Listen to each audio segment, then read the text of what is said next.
right to this moment that we're in right now. There is a lot going on with a lot of pressure that all of us are experiencing. We've been quite vulnerable about that.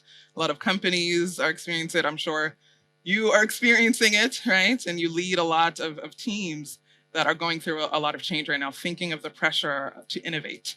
How are you dealing with this? How are you guiding customers? Yeah, it's quite an interesting time, and for myself, I thought about accept this time as a normal time. So I think we got used to last several years as a kind of a normal time, and if we think about this in reality, normal is what's happening now, because in the last several years we saw a ton of cash inflow from venture capital. We saw huge demand that was accelerated, especially by pandemic. We saw a lot of these digital transformations that were happening, but my sense is now is kind of what we can expect moving forward, more or less, correct? In the tech world, with the demand that we will see. And when I start to see that we are kind of in a new dynamic, kind of my mental model, and I know we're product managers here, we'll talk a little bit about mental models, was to shift immediately towards like new normal. And because if you kind of live in this kind of imagined world where you think about that, okay, it might be 1 month, 3 months, a year, or a few years to wait, and then it will be as great as it was before, it might not happen. So it's way safer to be in this new mental model, and this mental model dictates what you should do and what you should not do, and you should embrace that. And kind of what I think and what we do here in the company is we think how we can really help companies and our enterprise customers and the teams all over the world. Our mission is to empower teams to create the next big thing. And especially kind of in these realities, you have to continuously stick to your mission and remind yourself all the time why you exist and what you want to bring to the world. And while like our product, our company is perceived by a lot of people as collaboration tool or as a whiteboarding tool or brainstorming tool, the reality is that we help companies to create the next big thing, to innovate, to accelerate time to market, to get to product market fit, to continuously improve what they're building. And this is the story. This is the story that we are telling our customers. And if they understand the story, if they understand what in reality we are doing, they trust us and we are building the right things for them. That's kind of my thinking. And especially in today's world, you are disrupting or you are being disrupted. That's the point. Like, it's not about marketing, it's not about sales, it's not about like your financial optimization or like operational excellence. It's all important. Just don't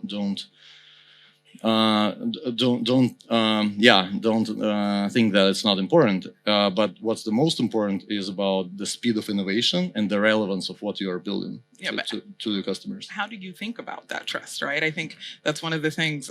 I know you also did some studies that said 41% of companies right now are most scared that their competitors are going to wipe them out. That's their biggest fear, right? Yeah, it's like we interviewed executives.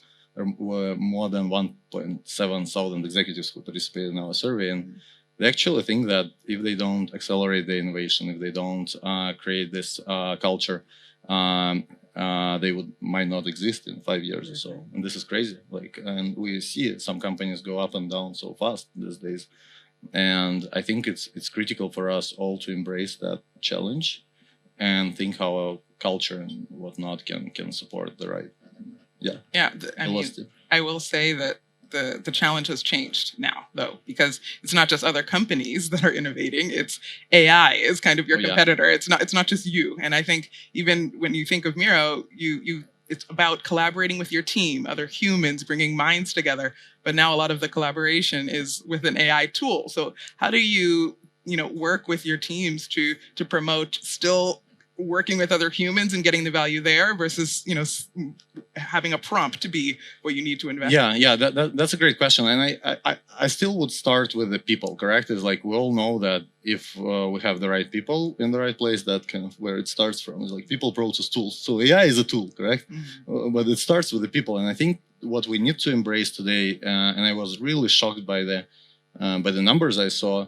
I think Gallup did a research, and they say that 9 out of 10 people are disengaged at work today. Disengaged, 9 out of 10, massive, 90%. And I'm sure in this audience, there are a lot of people who might feel not engaged. In our company, there are a few people who don't feel engaged. And whatever we talk about on our all hands, or like whatever we pitch to our customers, if people are not engaged, there will be no much innovation. There will be not much breakthroughs.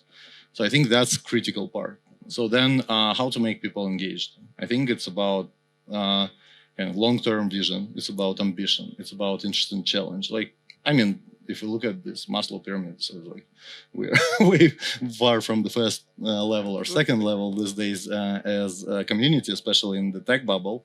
Yeah. And this is a challenge for leaders, for companies to embrace it. And then there is a tooling like AI is definitely disrupting the way how people think, how they can be productive, how they can deliver results.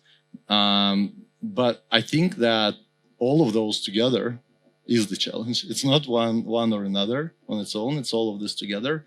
And we as designers, correct? So we can zoom out and think how those pieces might end up together, working to create a truly engaging workplace where people would play their best game. And that's something that I'm thinking. I don't have answers, to be honest, to this question, because there's so much kind of change happening. But this is something that I'm thinking a lot. And when we build our software, and I see other companies when they build software in our space, I see some of those efforts to create kind of solutions to support that environment. So one of the things we shipped recently, I don't know if you folks tried or not, but it's what we call talk track, where you can record your talk track about the board, about the content, about your ideas, and send it to someone asynchronously. So people can consume at the time and at the mind space when they're ready, correct, for that. And this creates this asynchronous, distributed work environment where not the full day is filled with meetings one by one. And this is just one experiment we do. And I see a lot of those experiments happening in the companies who are building towards productivity, collaboration, innovation. But again, I don't think there is solutions that are fully fleshed out yet. Yeah, I think that's actually a good way to think about it, that the technology that we're seeing is a tool still. It's still a tool. Sometimes it feels like it's a sentient, it feels like it's a human, but it's still a tool just to facilitate conversations between other humans. Good. So where are you finding these good humans? That's where you're investing now. I mean, are you looking at the market? Are you looking at hiring? I mean, you guys brought in Envision recently, right? I mean, how are you thinking about M&A? How's this? Yeah, I mean, it's also an interesting time now, because if I look back in the last several years, the booming economy, the strengths of like financial investors and whatnot allowed a lot of people to start their companies to create some solutions in productivity collaboration space. I'm talking mostly about our space because I'm looking deeply into this space, and now there are a lot of founders or teams that feel they can't go on their own because the market is shrinking. Companies start to consolidate.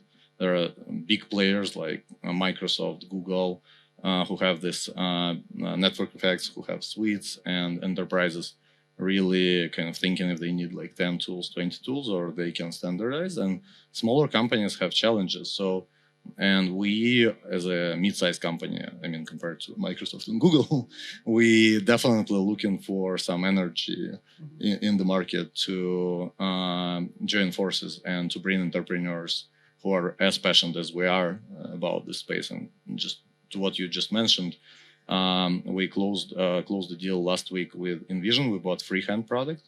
The CEO became Miro CPTO, and he is 3 times entrepreneur before.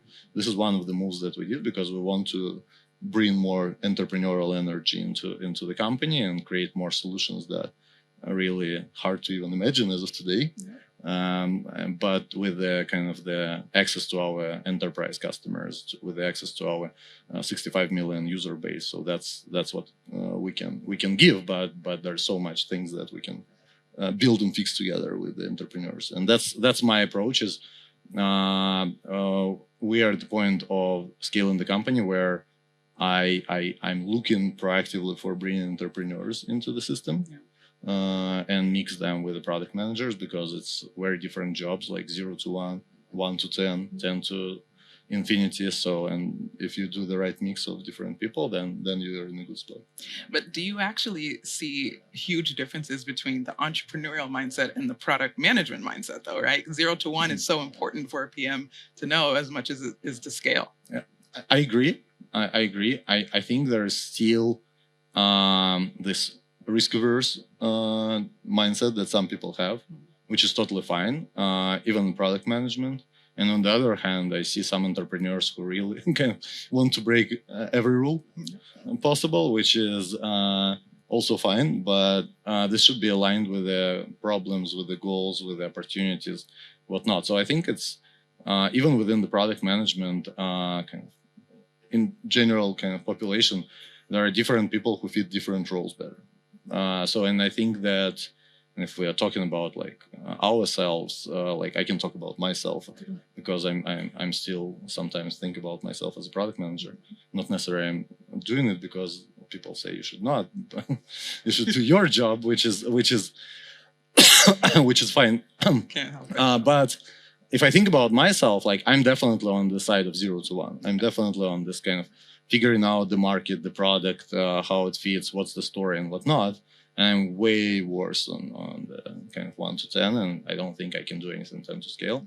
So that's kind of that's what I know about myself, and I'm sure that everyone knows what's their sweet spot. And I think playing on our strengths is the most important thing, because this is how strong teams are created. Like everyone should play on their strengths, and we complement each other.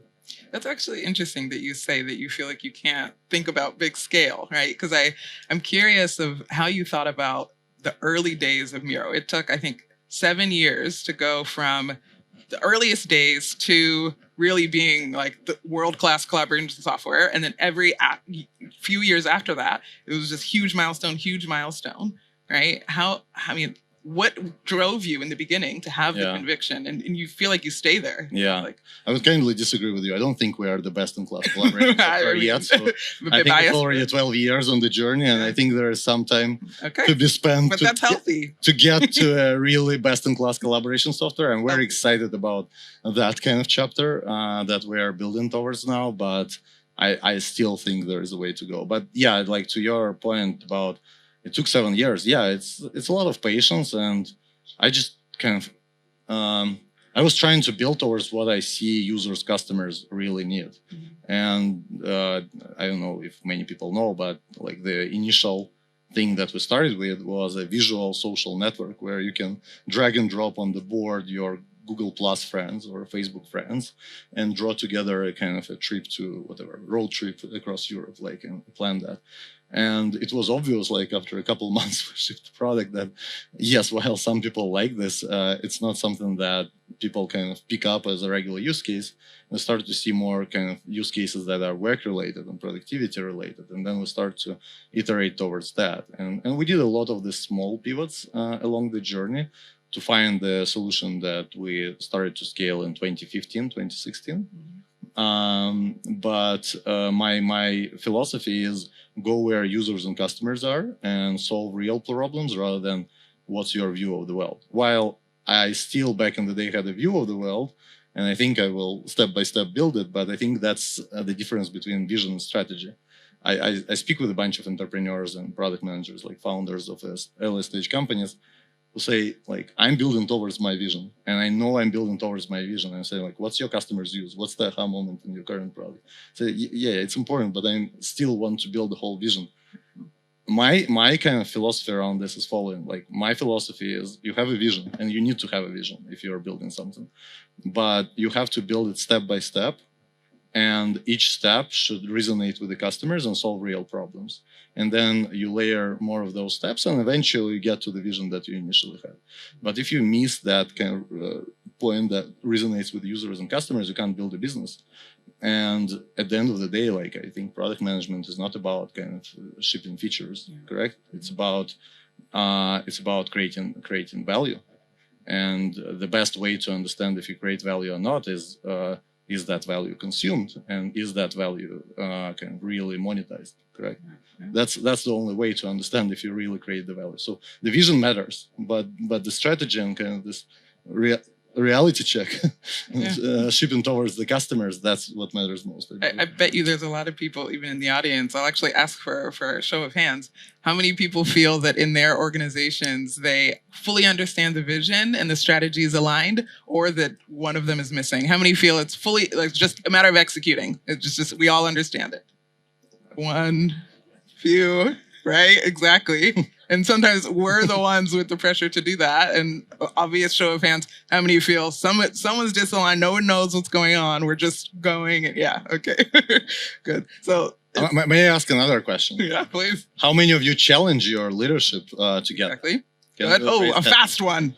Awesome. Yeah, that's awesome, because this is another belief I have. Like, there are different jobs in the company, but there's one job where you absolutely have to be a driver. You can't be a passenger, and this is a product management role, correct?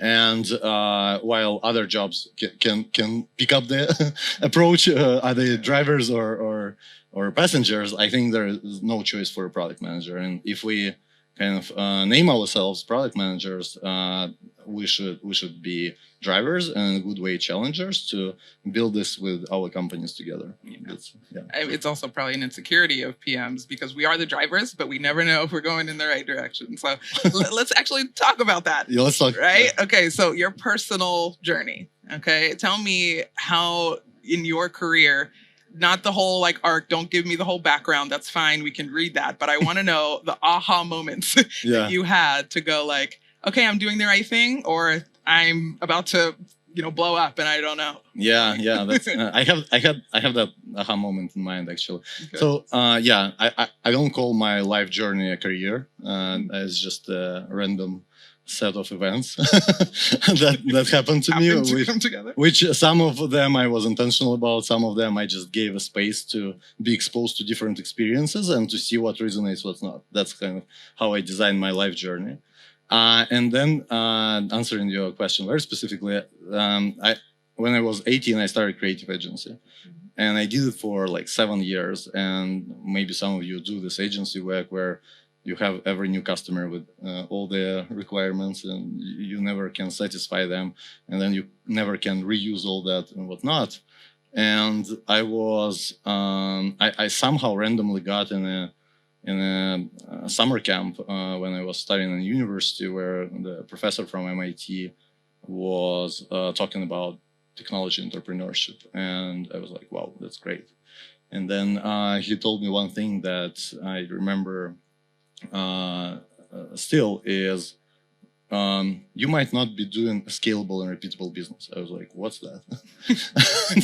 And he said, the scalable and repeatable business is when you create the value once, and then you distribute it to endless number of people, and then you endlessly monetize that. It was 2009. I actually, at that time, there was not much about SaaS. Like, I think Salesforce was at the beginning of that journey towards SaaS, and some companies started to pick up that motion, but for me, it was nothing. So I actually later realized that it's not just about creating value once and shipping it to everyone, but it's also endlessly monetizing the same value, correct, you have. So at that point, I realized that there might be some more attractive business models. Mm-hmm.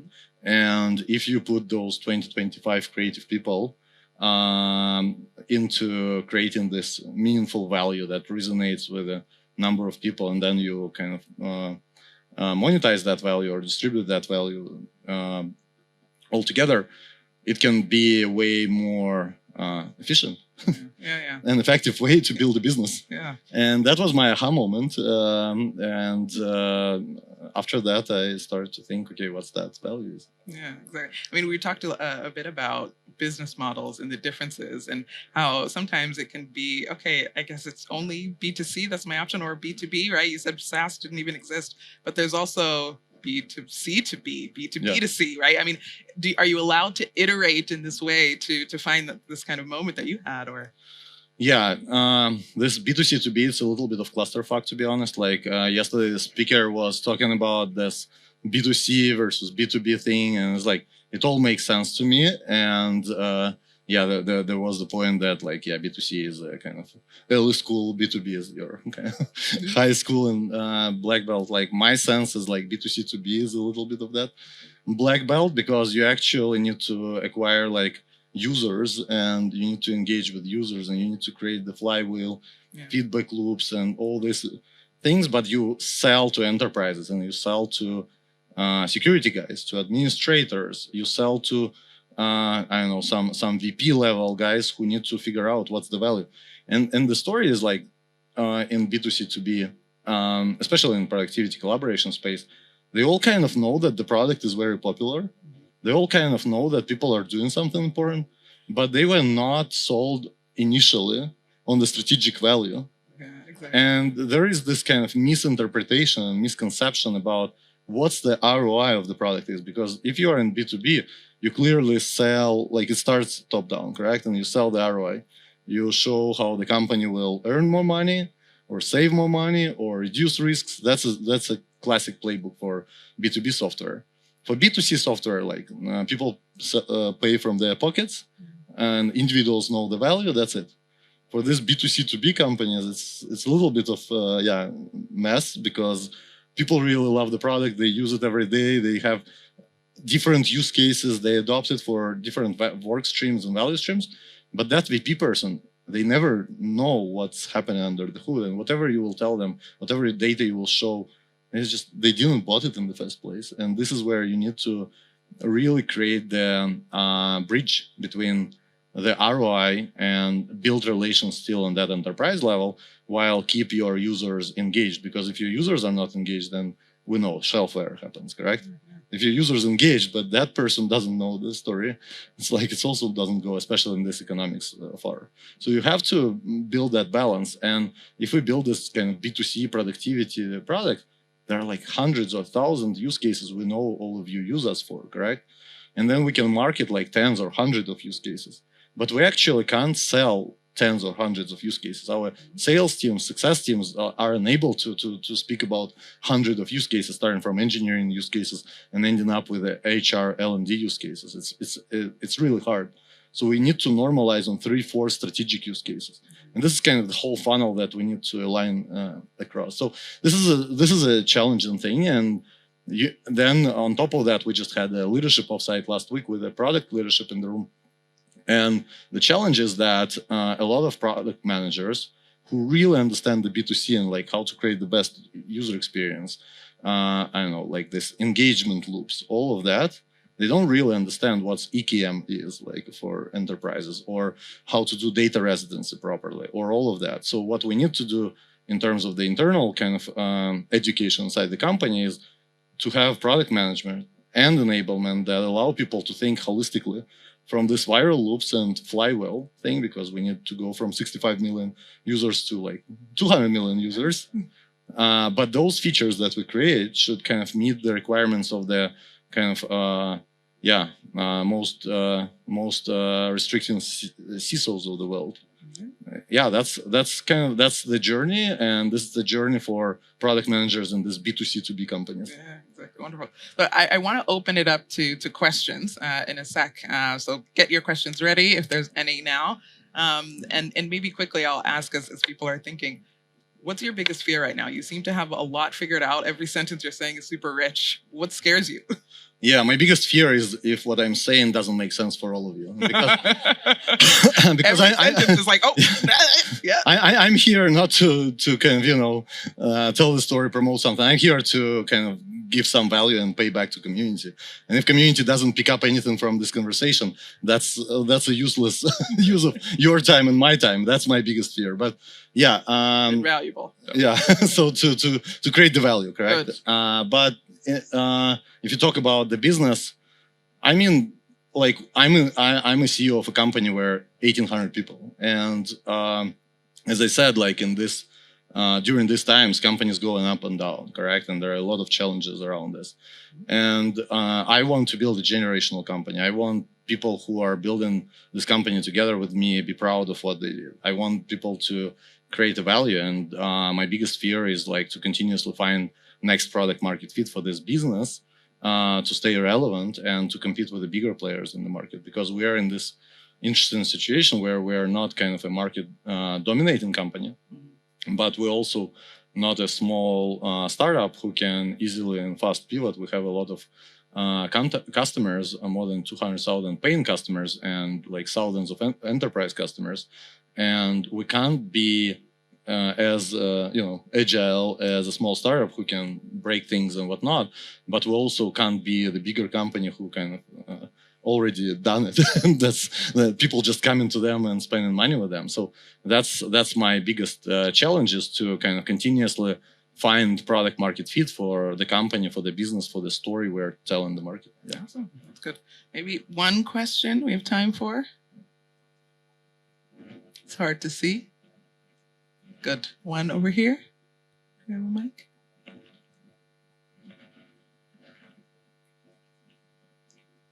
You want to shout? Go ahead. Great, thanks. Fourth row, right there.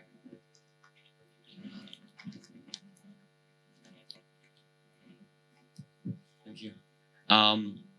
Hi, I'm Oleg, and I have a question actually about, you were speaking about experiments, running experiments in Miro. And I'm interested because you said you are not a big company yet, but for me, 1,800 seems a bit big. So how do you ensure that you build a product culture when you actually empower your product teams to actually build the right thing, to focus on experimentation and discovering what to build? Yeah, it's a great question. So, and quite a long answer here might be, but I see the 5-minute notice that happened 5 minutes ago. Let me try to answer it short. So first, like, I think we didn't figure it out yet. So I think that what we saw inside the company and what I saw with other companies out there, there was a lot of this kind of empowerment regarding build anything you want in the last several years, because resources are endless. We can hire more people. We can bring more cash into the business. Users are consuming everything we ship. There's no kind of much of the competition and whatnot. So that was kind of the previous chapter, I would say, for us and for a lot of companies. What we're trying to do now is, like, we try to be extremely specific about the vision and the priorities and the strategy where we go. And the goal is to explain the why behind this, and then assign right teams, right people to the right problems. I was talking about 0 to 1 problems. I was talking about 1 to scale problems. So it should be the right fit for people, and then allow them to come up with the solutions that best fits the problems. And then you asked about the experimentation specifically. I think the experiment point is twofold. Like, one is like A/B testing, ABC testing, whatever is that. And there are some areas where you want to A/B test because there are micro conversions or macro conversions in the product, and like onboarding is critical, pricing conversion is critical, all that. And we do hundreds of experiments. We have all the tooling across our product. And yesterday on the slide about this B2C companies, like, it's a big thing. It's like data, experimentation, and whatnot, correct? At the same time, we have all these enterprise customers who say, like, no. It's like, you guys have to show us 1 year ahead what you will ship. And there's like 0 experiments we expect from you. And we have a carve out kind of group of customers who we do not experiment and who get this value kind of sequential after we figure it out with the SMB segments and whatnot. I think it's pretty similar with Google. Like, on my personal account, I see all these crazy experiments going on, and then on our enterprise account, some of them land eventually. So we're kind of trying to do pretty the same here. And then there is a second set of experiments, which kind of I'm running with the CPO and with the strategy guys and CFO, of course. And this set of experiments is about portfolio construction for next horizon revenue streams, correct? So, and this is where I'm talking about like next products, next product lines and whatnot. And we're starting to build that portfolio now. We acquired last year a company called Around, which is building this video experience for product teams. And we're integrating this into kind of better collaboration experience for Miro. So we are doing some other acquisitions here and there. And the point is that we want to build a portfolio of different products that accelerate us towards the mission of empowering teams to create the next big thing. And some of them will be failures. Some of them might be wins. So that's where we experiment on a bigger scale. But these experiments you can't run without CFO. So just be mindful of that to bring him on a journey. Yeah, that's pretty it. I don't know if I answered your question or not, but yeah, you need to have different level of experiments and portfolio construction to really achieve the goals at the scale. Awesome. Thank you, Alec, for the question. Okay, so one more thing to talk about adding value to the PMF community. You ran a raffle, as I understand, and you want to announce the winner of the raffle. I'm very excited to announce the winner. There was some contest on our booth here, and the team told me that there is a winner, and the winner gets Fitbit Versa 4, which is amazing, and the winner name is Jaron Dick. So let's say, thank you, Jaron. Woo! Yay! Yay! Congratulations! You're still here. Awesome. So thank you everyone who participated. Thank you for staying here with us. Yeah, this is incredible. So valuable, so rich. Thank you so much, everyone, and thank you so much, Andrey. Excellent. Good.